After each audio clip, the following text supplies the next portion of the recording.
অসুস্থতা মানে সম্পূৰ্ণ ভালেই হৈছিলে, কিন্তু তাৰ মাজতে দেউতা ঢুকালে। যিবিলাক মানে যেতিয়া খবৰটো পাওঁ আচলতে লগত মই আছিলোঁ দেউতাৰ লগতে। আৰু কি হৈছে তাৰপিছত গৈ যেতিয়া ভ্ৰাম্যমাণ থিয়েটাৰত আছোঁ, যিহেতু পিছত গৈ নাটক কৰিবলগীয়া হৈছে, মঞ্চত অভিনয় কৰিবলগীয়া হৈছে। আপুনি কথাটো দেউতাৰ দুখৰ কথাটো গম পোৱাৰ পিছতো কিন্তু আপুনি অভিনয়টো এৰা নাছিলে ৰাইজক আমোদ দিবৰ কাৰণে। হয় হয়, এইটো আমাৰ আচলতে কৰ্তব্য, আমাৰ দায়িত্ব থাকে। যিহেতু থিয়েটাৰ এখন কমিটিয়ে আহ্বায়ক কমিটি এখনে মাতি লৈ যায়, তেওঁৰ লগত জড়িত হৈ থাকে, কমিটিখনৰ লগতে গোটেই দৰ্শকখিনি জড়িত হৈ থাকে। সকলোকে মানে কি আচলতে সন্তুষ্ট কৰিবলগীয়া হয়, যিহেতু আমি থিয়েটাৰত বান্ধ খাই আছোঁ, থিয়েটাৰ এগ্ৰিমেণ্ট হৈ আছে। গতিকে কেঞ্চেল কৰাটো সহজ কথা নহয়, এটা শ্ব' ঘপকৈ কেঞ্চেল কৰাটো সহজ কথা নহয়। সেইটো কাৰণে সেইটো মানে ভ্ৰাম্যমাণ থিয়েটাৰৰ লগত জড়িত সকলোৱে ভালকৈ বুজি পায়।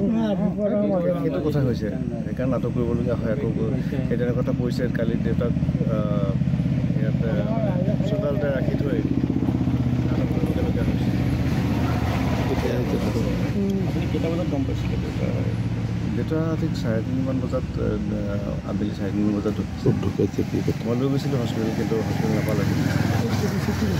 ক'ত ঢুকাইছিলে?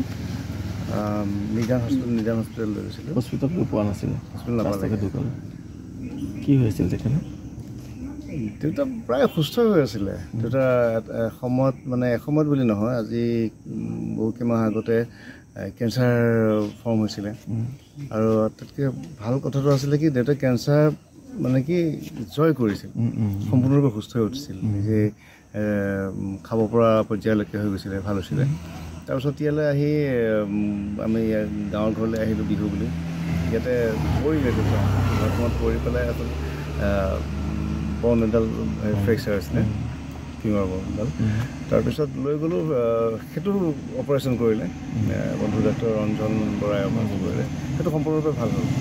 ভাল হৈ হস্পিটেলৰ পৰা দিছে, পিছদিনাখনো ঠিকে আছে। বিহু আছিলে, মাঘৰ বিহু ভালেই আছিলে, প্ৰায় মানে কি কথা বতৰাখিনি অলপ যথেষ্টখিনি কৈছিলে, ভালকৈ কৈছিলে।